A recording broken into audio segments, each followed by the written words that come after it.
سلامونه ملګرو، خدای دې وکړي تاسې په ټوله ترو جوړه او د عافیت جامې مې پر تن وي. ملګرو یو خوشحاله یم، یو ځل بیا تاسو ته په نوې او خوندوره معلوماتي ویډیو کې حاضر یم. ملګرو په نن ویډیو کې دا طریقه در کوم چې موږ څنګه کولی شو په خپل موبایل کې تذکره یا هم پاسپورت سکن کړو. دا ورته وګورئ ملګرو، یعنې هر رقم پاسپورت وي، هر رقم تذکره وي، تاسې کولی شئ یا نور مهم اسناد وي په نننۍ ویډیو کې زده کړئ څنګه یې سکن کولی شو. که چېرې تاسې بازار ته لاړ شئ یا دوکان والا ته ورشئ نو هغه تاسو څخه 50-50 روپۍ اخلي د یو سکن کولو په اړه. نو که چېرې تاسو ته دا ویډیو کتلي او دا طریقه مو زده وي، تاسې کولی شئ په ډېره اسانۍ سره په خپل موبایل کې بغیر له انټرنټ څخه هر ډول تذکره، که نور څه اسناد وي، که پاسپورت وي، سکن کولی شئ. نو که چېرې مو ویډیو خوښ شوه ویډیو لایک کړئ او چینل هم سره سبسکرایب کړئ. راځئ چې پر ویډیو باندې پیل وکړو.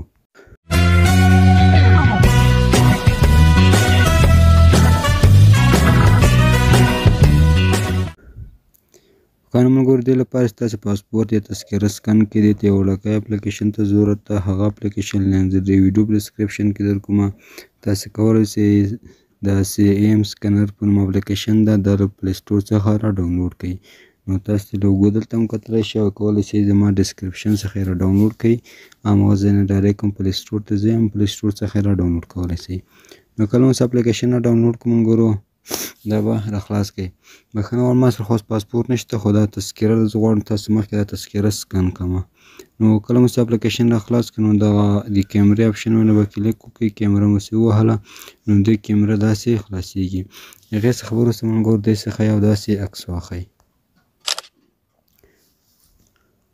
ملګرو چې عکس واخیستې، دغه ځای کې به دا لږ کراپ کړئ. ملګرو داسې به یې رانږدې کړئ تر څو دا سکن یې صحیح شي.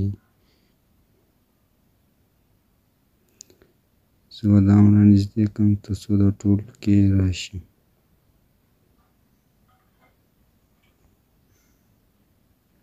ښه ملګرو، مثلا دا رقم مو سیخ کړو، دلته لیکلي نیکسټ، نو دغه نیکسټ باندې کلیک کوو او زموږ تذکره په دغه ځای کې سکن کېږي.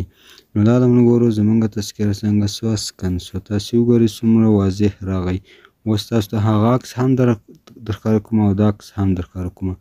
نو ملګرو دې لپاره به تاسې دا ګالري ته سیو کړئ. چې سکن کړئ دلته دغه 3 ډاټ باندې به کلیک وکړئ. دا مور چې لیکل ته لیکلي سیو ټو ګالري، نو سیو ټو ګالري به کوئ.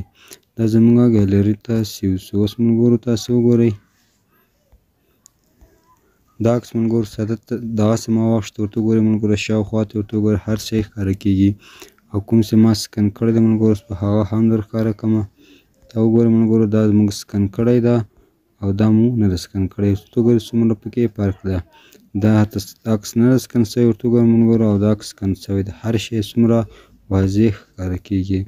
په همدغه طریقه کولی تاسې په خپل موبایل کې پاسپورت، تذکرې یا بل شی سکن کړئ. نو که چېرې مو ویډیو خوښ شوي ویډیو سره لایک کړئ، چینل هم سره سبسکرایب کړئ. تر بیا پورې تاسې خوندور معلوماتي ویډیو ماته کومه په لویه بخښونکي خدای مو سپارم. هر چېرې چې یاست ښاد او اباد اوسېږئ.